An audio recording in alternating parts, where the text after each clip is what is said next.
Why do I feel like I'm drowning?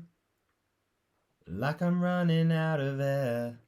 Why do I feel like I'm falling when I'm nowhere near the edge?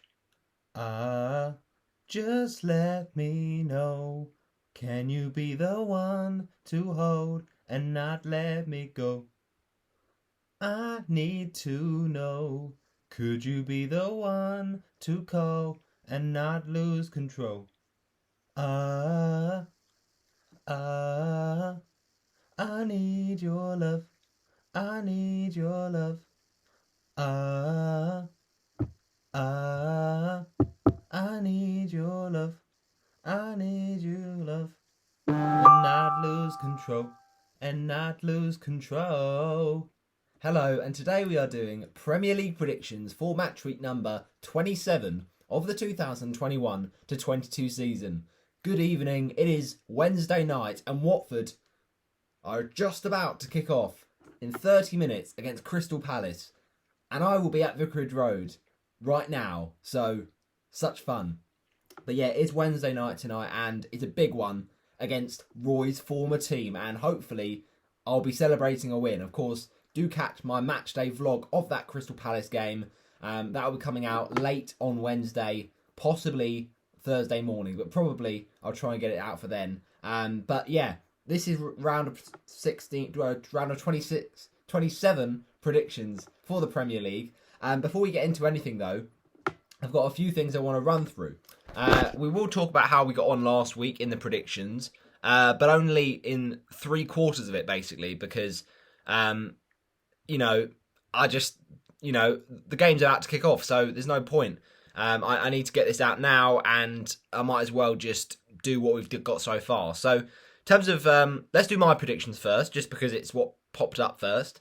So the first game of this week was, of course, West Ham against Newcastle. That finished West Ham United 1, Newcastle 1. Not an ideal result for Watford, it's got to be said. We would have hoped they'd lost that, but, West Ham, they weren't brilliant. So at the same point, maybe it's good that Newcastle didn't win. But goals from, obviously, Craig Dawson, and for Newcastle, Chris Willock ending his run of barren performances. And that was no points for me. I said 2-1 West Ham. Arsenal 3, Brentford 0. I did get the correct number of goals in the game, but close. No cigar, unfortunately. Just the correct result. It finished 2-1 to the Gunners, with goals from Bukayo Saka and also another goal for Arsenal, which, fair enough to him. He's been doing it so much this season. Emil Smith-Rowe. And the goal for Brentford, of course, Christian Norgard, who actually scored in the reverse fixture.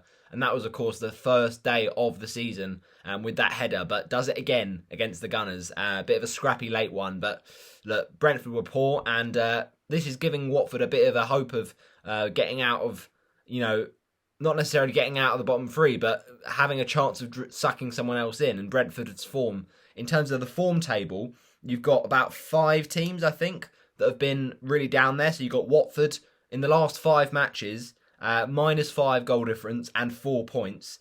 Crystal Palace, obviously, as well, before the game tonight, -3 goal difference and 3 points.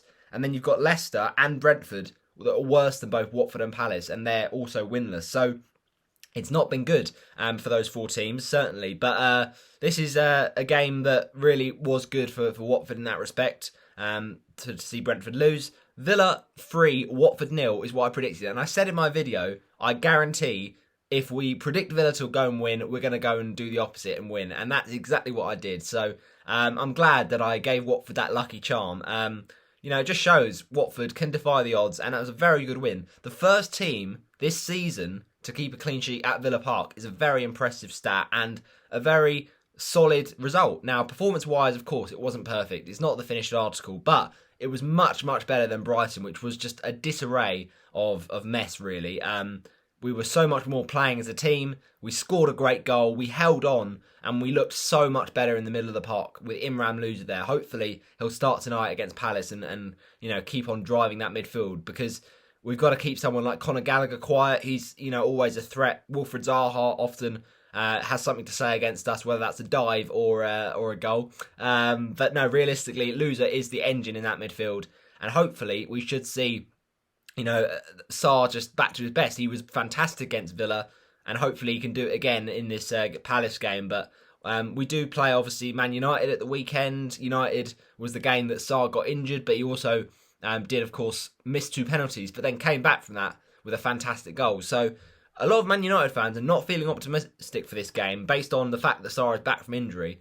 But, we've got to look at Watford as an attacking unit on the whole thing. So not one man is going to necessarily mean we win at Old Trafford. I hope we win at Old Trafford, but it's not going to be easy, right? The quality of players Manchester United have got, and they're in a different place to where they were when, we beat them 4-1 back in that amazing game in November. Because we basically gave Ole the boot. Ole's at the wheel. Na na na na na na na na. But yeah, we really did make that car swerve out of control. But ultimately, very good win against Villa. Dennis the Menace is at again, and we were just, looking very determined. And Hodgson, fair play to him. The first 4 games, 2 clean sheets. It's better. It's where we want to go towards, right? It's not the finished article. We've still got a long way to go before we can say we've really got a chance of staying up, because the season has just been an absolute mess in every sense of the word for pretty much 99.9% of it. But we're hoping this final 1% or 0.1% that Hodgson takes charge of, it's a big ask. It really is. The odds are stacked against us, but we've got to try, and hopefully these home games will be crucial as well. So, yeah, I didn't see that coming. I saw Digne scoring on 32 minutes, Ramsey on 67, and McGinn on 83. But none of those players scored, and it was, in fact, that man, Emmanuel Dennis. Now, we also said Brighton won, Burnley won. This was a big shock and a bit of a blow for Watford. But the fact that Newcastle got a point, and the fact that at the same time Burnley got a massive victory against Brighton, Wout Weghorst is in the Premier League, and he is scoring in the Premier League for the first time. Fantastic finish, and also got an assist for that goal in the second one from Josh Brownhill, which, admittedly didn't take a deflection, but it was his first Premier League goal in a Burnley shirt, and also an absolutely unbelievable finish from Aaron Lennon. I mean, this guy, how he's still going, and he's got a couple of good goals up at Man United and this one this season, so fair play to him. But ultimately, a very good win for Burnley. Did not see that coming. No points for me. Palace-Chelsea. That finished, of course, 1-0 to Chelsea. A late goal from Hakim Ziyech. He would not be denied after being disallowed with the goal from the first time. But 7 touches from Romelu Lukaku in that game. That is how to not play as a number 9. But how to play as a number 9 was Manchester City 2, Tottenham 3. The biggest shock of the weekend. One of the biggest shocks of the season. I think everyone said a City win. Spurs were in disarray. They were looking awful. And out of nowhere, they pull in a performance like that. And Harry Kane shows Man City why they should have bought him and what they're missing out on. Because he is an unbelievable number 9. And he just was brilliant in every sense of the word. His pivoting, his playing from, kind of almost CDM role. But he is so good at those passes into the wide areas for Son and Kulusevski to feast on. So, yeah, it was an amazing performance from Tottenham. They never gave up, despite getting pulled back twice. And I said a 3-1 City win, so no points for me there. We also, of course, went with that Chelsea win, but that was a correct goal difference, because we said 2-1 Chelsea, so they won by the odd goal. So that's 3 points there, lovely stuff. Liverpool 3, Norwich 1. 1 point, 1 goal away, I should say, from this being bang on. But Norwich did, of course, get the shock lead, and this was where we were thinking, this is a nightmare of a weekend for Watford, with Burnley winning at that point, Newcastle getting a point, but thankfully Liverpool turned it around. Milo Rashica with his first Premier League goal, and it was a bit lucky, to be honest. Spawny deflection off Joel Matip, but then Liverpool came back strong and they came back hard. What an overhead kick from Sadio Mane. That is unbelievable stuff. And Mo Salah, I mean, the assist from Alisson's amazing, but the goal from Salah, he sits down Angus Gunn and, sits down the whole Norwich team. They're literally in bits. And then the third Liverpool goal, a first Premier League goal for Luis Diaz, and a fantastic chip past the goalie. So, great win for Liverpool. They put the pressure on Man City, especially with that defeat to Tottenham. But now you feel, with the game tonight as well against Leeds for Liverpool, that they're not going to go, short. They're gonna go full strength, try and take advantage of the game in hand. And now City have got a big game, obviously, against Everton. They will fancy themselves with how leaky Everton have been. Correct result in the Liverpool game. Southampton 2, Everton 0. Get in. Correct scoreline. Bang on. I think we predicted a nice little goal from some Southampton defender, but in the end, it was goals from Adam Armstrong. Sorry, Stuart Armstrong. Got to get those the right way around. And, of course, the unlikely goal scorer, Shane Long, rolling back the years with a fantastic header towering over Seamus Coleman. I mean, that was a goal founded in Ireland for sure, but finished very well and crossed in very well by the defensive, young gun talent. He's looking brilliant this season, Tino Livramento. So great win for Southampton. Great for my predictions. Lovely stuff. 5 points. Leeds Man United. I went with a shocker. I said a Leeds win. I just thought the conditions and the Lancashire derby would just give Leeds the edge. They nearly did get a point after 2-0 down with Rafinha getting that equaliser after a freak goal from Rodrigo. Before that, of course, Bruno Fernandes with an unorthodox header and a very good first Manchester United goal from the Red Devils, in-swing corner and a bullet header from Harry Maguire. But look, ultimately, it was a great response from Manchester United. Great substitutions from Ralph Rangnick, bringing on Anthony Elanga and Fred, and they both get on the score sheet. I mean, Fred has had such a weird season. He doesn't usually score, but that was a fantastic finish at the near post. And then Elanga, you gotta love to see that, because it is just awful to see the abuse he's got after that Middlesbrough game. It was awful to see that an object was thrown at him in the stands, and he shushes the fans. He says who's boss and who's the better man, who's the bigger man. What a great finish, and glad to see that he silenced them, basically. We also had Wolves-Leicester. I got this one correct result. I said a 2-0 Wolves. Leicester have been awful, and I just saw Wolves scoring some goals here, and they did get 2, but Leicester did have score through Ademola Lookman. But 2 goals from Wolves, and both very good strikes. Ruben Neves, the Portuguese, set up well by Raul Jimenez, and then another fantastic strike from a Portuguese. What a finish from Daniel Podence, and fantastic Wolves win. They are looking really strong under Bruno Lage. Could they push for Champions League? Who knows? Who knows? Of course, we have Burnley Spurs also tonight as well, but Arsenal Wolves to end the week. But let's get into what you guys predicted last week. Well done for your predictions, DK Jones. You didn't say for a draw, unfortunately, in the Newcastle game. You said a Newcastle win. You said 2-0 Arsenal, so that's fair enough. That's a nice little prediction for you. 1 point for there. Villa 1, Watford 0, unlucky. Brighton unlucky. Chelsea 2-0, so that's another point there, 2 overall. You said Liverpool 3, Norwich 1. Bang on, well done. Very, very impressive. So 7 points now. Southampton 2, Everton 1, another point on the board. You also said a 2-1 Manchester United, so on to 9 points, I do believe. Now, we said Burnley against Spurs, 1-0 is what you're going with. 1-1 Palace, Watford, 3-1 Liverpool against Leeds, and 2-0 Arsenal against Wolves. So far, very, very decent stuff. 9 points for you, DK. Also, we've got Sit Back FC. Didn't put any predictions in, but fair enough, because they said, I smell a Watford win versus Aston Villa and Crystal Palace. Hope you stay up, because I like you as a vlogger and a person. Come on, you horns. Absolutely love to see that. Absolute legend, Sit Back FC. That really does mean a lot. But looking back also at some other predictions we had from the Cyber Leader. That is, of course, the West Ham fan. Mentioned the Cyber Leader West Ham United FC. It's good that we avoided your sting in the recent 1-0 West Ham win. Fair enough.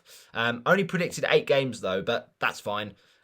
We did go with a West Ham win. Unfortunately, that was not right. Brentford draw, nope. Villa win, nope. City win, nope. Leeds United 2, Man United 1. Like me, I thought it would be an upset, but no. Palace 1, Chelsea 2. Correct goal difference at least. 3 points for you there. Wolves 3, Leicester 1. Correct result, 4 points. And 5-0 Liverpool against Norwich. Correct result at least, it was 3-1. So, yeah, decent stuff there, but obviously not enough to get that many points. And only points in the final 3 games that I mentioned there. So, yeah, not ideal at all. But still, 5 points could be worse for sure. Thanks for predicting, as always, your predictions for match week 26. Get down in the comment section your predictions now for match week 27, because it is an interesting week. 9 games this week, and keep the likes coming, keep the interactions coming. 151 subs, fantastic, smashing it. So let's keep on spreading the word on the Roberto the Hornet channel. So what am I going to say for this round of games? Well, I can in fact tell you that the song of the week, as we mentioned at the start of the video, was by Medusa, and it was Lose Control. That is an absolute tune, to be honest. But the theme of the week, well, Watford this week are playing against Manchester United, so I'm fancying it. I think it's going to be heaven/hell. And should I tell you why? That religious imagery. Well, we are playing the Red Devils. So will Watford be on Hornet heaven, or will it be Red Devil hell for the Hornets? That will be the question. I mean, it could be even in between that. It could just be being on Earth, which is kind of like a middle ground between heaven and hell, you could argue. And that could just be a draw. But no, to be honest, a draw for us against Manchester United at the Theatre of Dreams would be much better than just average. It would be a fantastic result. We know United can be a team we beat on our day. We also know that they can also smash us on any given day based on the quality of players. Marcus Rashford, Bruno Fernandes, Cristiano Ronaldo, so amazing players, and we are just Watford at the end of the day. So I'm not feeling amazingly confident, but off the back of Palace and off the back of Villa, you never know. Hopefully we can get it right on this game. But I'm pretty happy with how I got in the predictions last week. As I mentioned, did get that correct result in the Southampton game. So yeah, obviously ahead of the games tonight, we did finish on an overall points tally that was pretty healthy. I'm not going to lie. I'm happy with 11 points. But going on to week 27, we've got Southampton versus Norwich. So Southampton will looking to build on that win against Everton.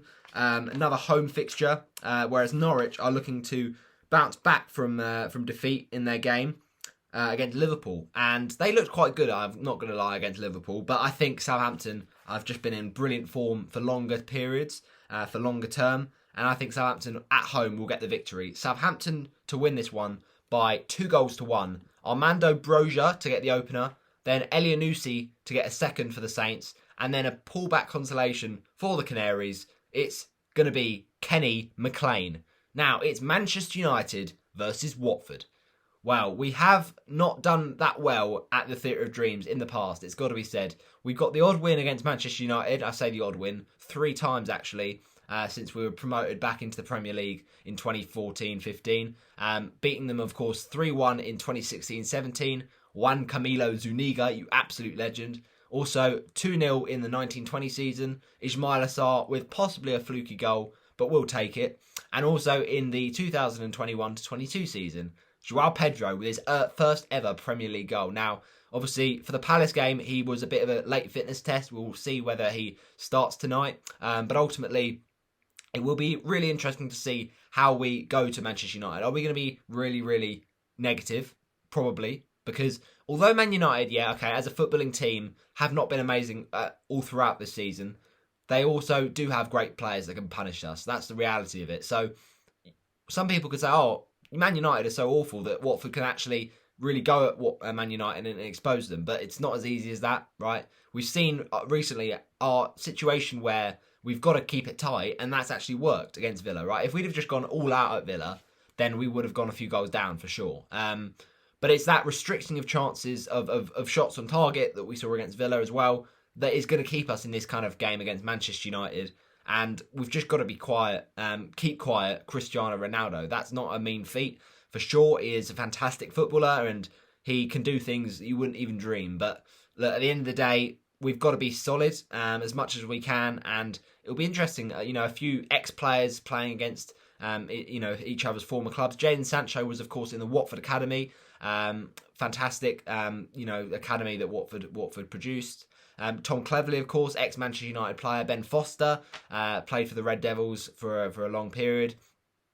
So there are quite a few similarities between these two teams in terms of past players.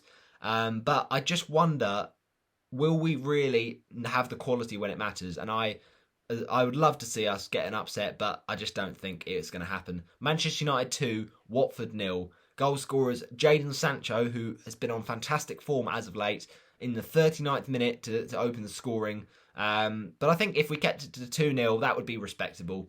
Maguire to get the second one with another bullet header on the 63rd minute.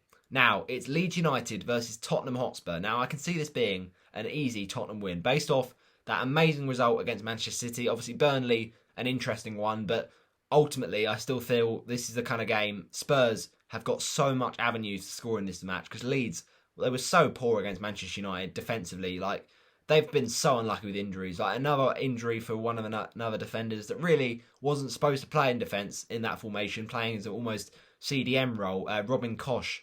I mean, that is an unfortunate one, but they've just got the concussion protocols wrong. They've got to get him off sooner if it is bleeding that much. It was just common sense, really. But, they followed the steps they could. They see signs that he was happy to carry on and that it looked safe to, but clearly it didn't look safe. And also Leeds, they have not really scored enough goals, and that's been part to the injury of Bamford, but they need more goals from someone other than Rafinha, basically. So I can see Leeds losing this one, and quite heavily, 4-1 to Tottenham Hotspur. Harrison to score first, and then Son Heung-min to get the equaliser.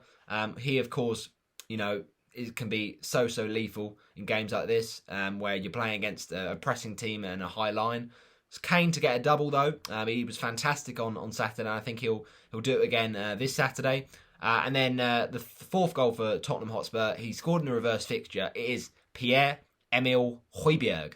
Now, Brentford v Newcastle, a big game at the bottom of the table for sure. And Brentford are, as I mentioned, not quite there at the bottom, but in serious danger of being dragged in. And obviously, Thomas Frank will know the importance of this game, but they have been better at home than they have away. I just feel like Newcastle are looking really stubborn, and despite the injury to Kieran Trippier, I think they will just grind out points, which is frustrating. I don't say that anything is ever done and decided, but Newcastle look they've got maybe enough to stay up, which is a bit of a pain for Watford, but they've just brought themselves out of that situation. So I think, honestly, Brentford will probably get something here, but I just don't think they're looking confident enough to get the victory, and they're not really scoring many goals. Ivan Toney's been injured and not scoring that many, and Brian Mbeumo's still not really delivering the goods. So Brentford 1, Newcastle 1. Aye to score for Brentford, the centre-back. And then the first Premier League goal for Newcastle United from an unlikely man, but it's Dan Burn with a bullet header. Now, it's Palace against Burnley. This is another game where if we, beat Palace, fingers crossed, then ultimately we could drag them into it. And then they play Burnley. So we ultimately need to beat Palace and then hope that Palace play amazingly against Burnley. But I've just got this bad feeling. Burnley have seemed to turn a corner a little bit. That was a fantastic win against Brighton. And Palace really are just going a downward trajectory. They're really starting to wane. So I will say Burnley to win, but I really don't want it to happen. Palace 0, Burnley 2, and 2 from the inform and looking very, very promising, the up-and-coming emerging striker, Wout Weghorst. Now, Brighton against Aston Villa is next. This is another game, I'm not going to say it, but another game where, okay, you're probably not looking at either of these teams to be in a relegation fight, but based on form, they have been pretty poor. I know Brighton have been a good side this season for the majority of it, but last kind of few performances have been quite concerning. But they are the home team here, and Villa under Gerrard have just seemed to have, stopped the honeymoon. It's been a bit of a frustrating time of it recently, and they were really not great against Watford, it's got to be said, and partly Watford's so solid at the back and restricting the chances, but another way that they just looked quite uncharacteristic. And, Ashley Young, really, you've got to look at that Dennis header. He was not really showing any fight to get to that. He was out-muscled, out-fought, outplayed, and Villa really didn't have an answer, other than Danny Ings, who hit the post in the first half. Really, Villa don't look likely to score goals, and they're going to rely on Philip Coutinho to get them out of a hole. But I think Brighton, based on the fact that they just look to be playing better football right now, even if they're not getting the results, let's just forget about that Burnley game. Before that, they were playing some good stuff, and Villa haven't played some good stuff for a while. So, apart from Coutinho, I can see this being a Brighton win. Brighton 2, Villa 1. Lallana to get the first for the Seagulls. Then Villa equalised through the Scottish international John McGinn. And then the second for Brighton, it's Alexis McAllister. Now, Everton, Manchester City. This is the evening game at Goodison Park. A really tough test for an under-pressure Frank Lampard. Can we call him under pressure? It's been a bit early to say that. But still, Everton are a bit of a mess, and it's not easy to sort them out. They certainly didn't look good in their game against Southampton. And really, Calvert-Lewin is still quiet. Richarlison is still, in and out, kind of not really getting consistent performances. So I honestly still think City, they're going to win the league and they're going to put Everton to the sword. De Bruyne to get 2, then Joao Cancelo, and then Riyad Mahrez, the Algerian, to get the 4th.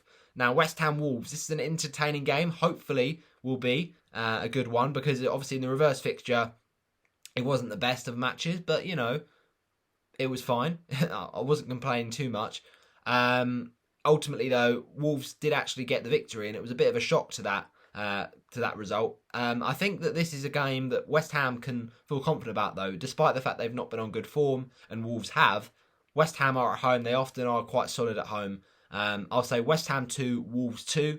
Romain Saiss with a bullet header. Another bullet header. That's the theme of this week, I think.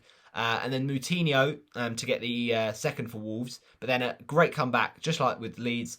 Wolves get pegged back, just like Man United did. And Rice gets the 1st for the Hammers. And then it's Thomas Souček with, not a header this time, but a nice little volley at the edge of the box. And finally, we've got Burnley versus Leicester City. This is on Tuesday to conclude match week 27. And this is a game I can see Burnley, unfortunately, winning again. I've just got this feeling Leicester, defensively, have been all over the place. We saw that against Wolves. We saw that in the previous game as well. I don't know. They're really struggling. And without Jamie Vardy up front and Iheanacho there as well, Daka's good and Lookman are good, but they can't do it all of them themselves. And I think Burnley are just so mean defensively. They might be, at this early part and most of the part this season, defensively quite all over the place. But recently they've shown some steel. And I think Burnley just find a way. As much as I don't want to see them do it based on the style of football they play, they find a way. It's effective sometimes. Me to get the first one, Ben Mee with a header, and then Weghorst to get the 2nd to clinch the victory for Sean Dyche's men. Thanks for watching my predictions for match week 27 of the Premier League. Get yours in the comment section below. And as I say, the theme of the week is going to be heaven versus hell. And the colour of the week, it's got to be done. I'm feeling a little bit of green and dark green, because I'm hoping it's going to be a win for Watford, i.e. the green colour. But also, we might be wearing our 3rd kit. You never know. The dark kind of fadey gold blue, because we haven't worn it enough this season. I think it was only Leeds. And our away shirt is obviously red. Our home shirt, yeah, you could see us wear that, but it's a bit boring. Go on, be daring and brave and try out the 3rd shirt. But anyway, that's not important. What is important is get yours in the comment section below, and we'll shout out the best ones. See you next time. Bye-bye.